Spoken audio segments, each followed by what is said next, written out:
Jackie. I'm David. I'm Zach. I'm Jessica, and we did our project over contraceptive use with a focus on condoms in college students.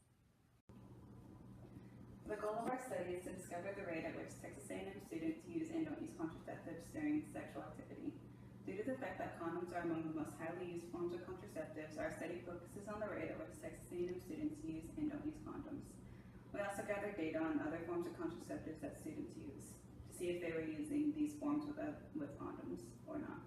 Our study also analyzes the level of confidence that students have in contraceptives preventing STIs and pregnancy. The use of condoms during sexual activity is important in preventing STIs and pregnancy. According to the American College Health Association, only about half of the college students reported using contraceptives when engaging in vaginal sex, and even less reported using contraceptives during anal or oral sex. This is likely due to the lack of education among students and the benefits of using contraceptives to prevent STIs and pregnancy. Condoms have a high effective rate in preventing pregnancy and can prevent most STIs. Our research consisted of a survey that would be conducted and polled anonymously. It was sent out to approximately 50 college students across college campuses to eliminate bias that would only constrict to our university. We asked questions that would better understand our demographics and populations and how they identified themselves, their knowledge of contraceptions, and their sexual activity.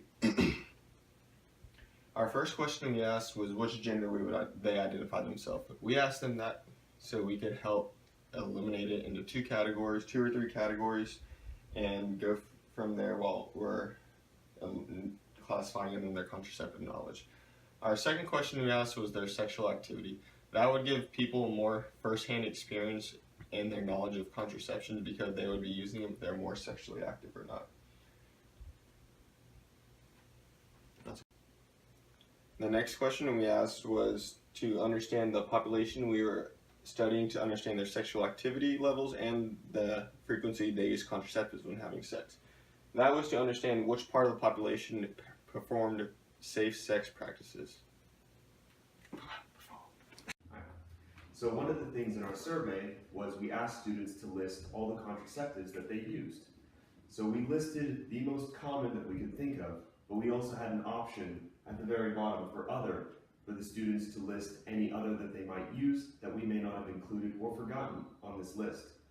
But on the list with the most common, we did have things like the birth control pill, the copper IUD, the external and internal condom, the implant, and the Nuva ring, among other things.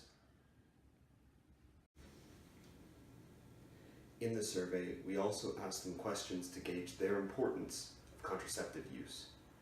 We also asked them questions to gauge their knowledge of different methods that sexually transmitted infections can be spread, such as vaginal, oral, and anal.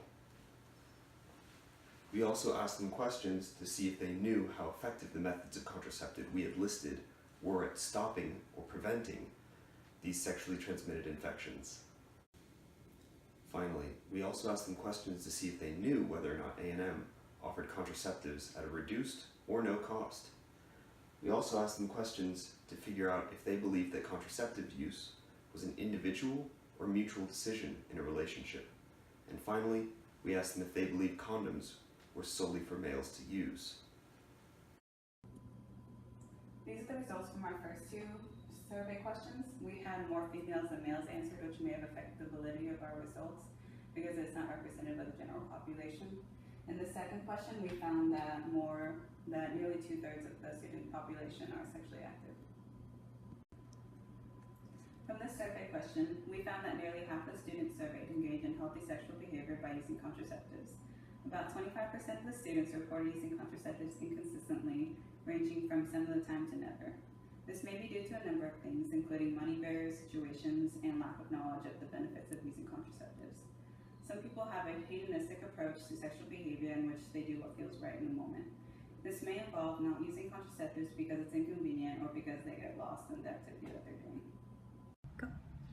And our survey results showed that the birth control pill and the external condom were two of the most common contraceptive methods used, and the external condom actually was used by itself as the only form of contraceptive method in 6 out of the 28 results, and the other 22 results were either combined with the form of withdrawal, which is actually one of the second most common contraceptive used by the population.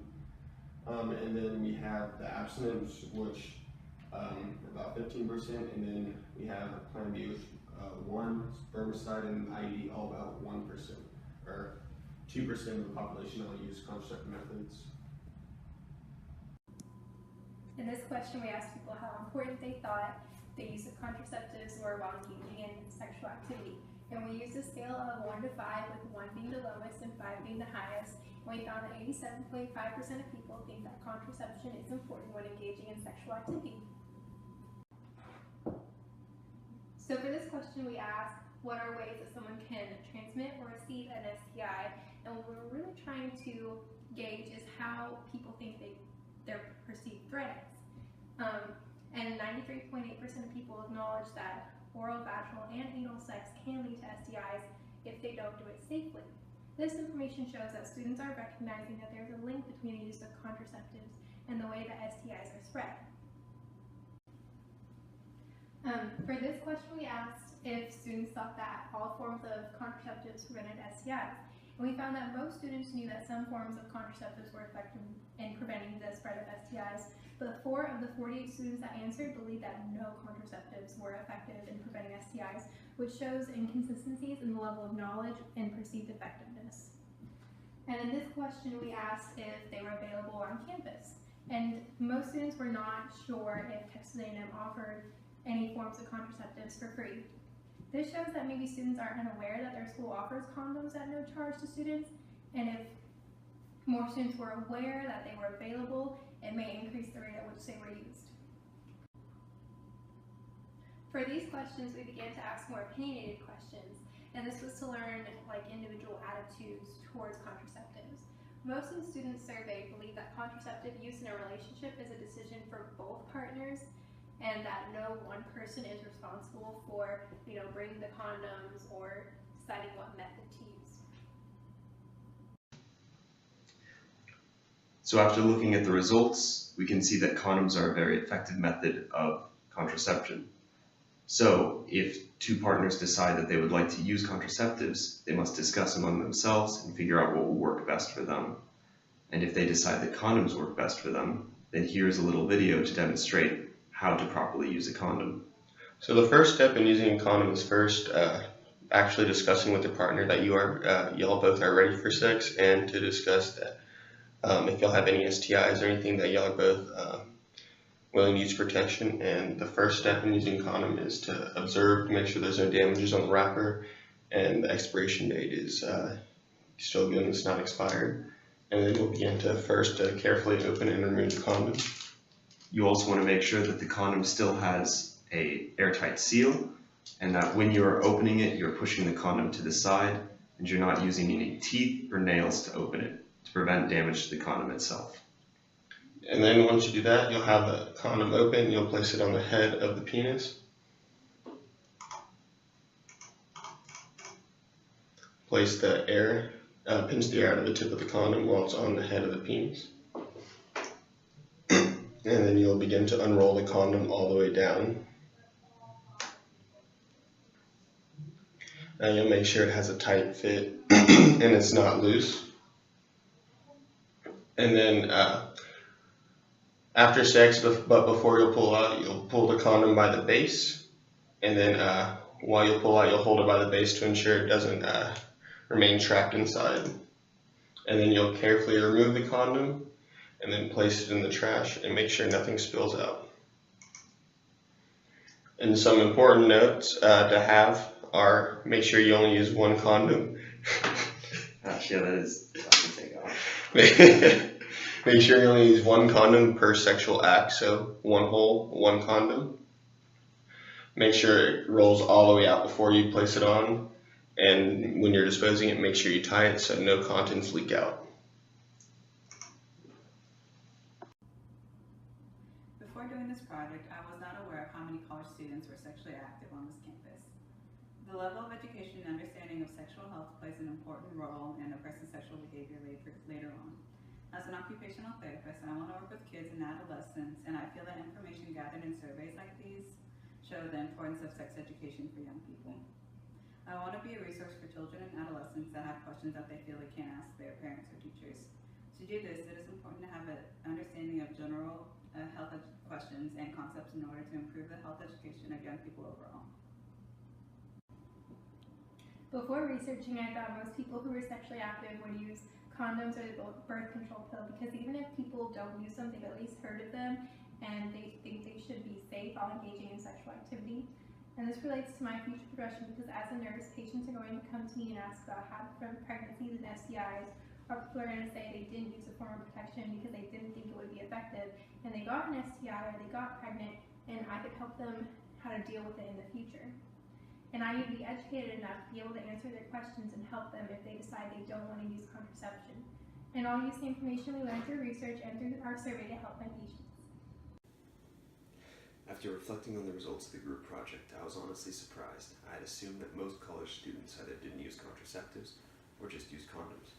However, of those who were sexually active, the majority used condoms along with another contraceptive, thus helping prevent the spread of STIs and pregnancy. Additionally, the majority of college students understood that vaginal sex was not the only way to transmit STIs, and that not all contraceptives were effective at preventing the spread of STIs. Finally, over 90% of students believed that the use of contraceptives in a relationship was a mutual decision.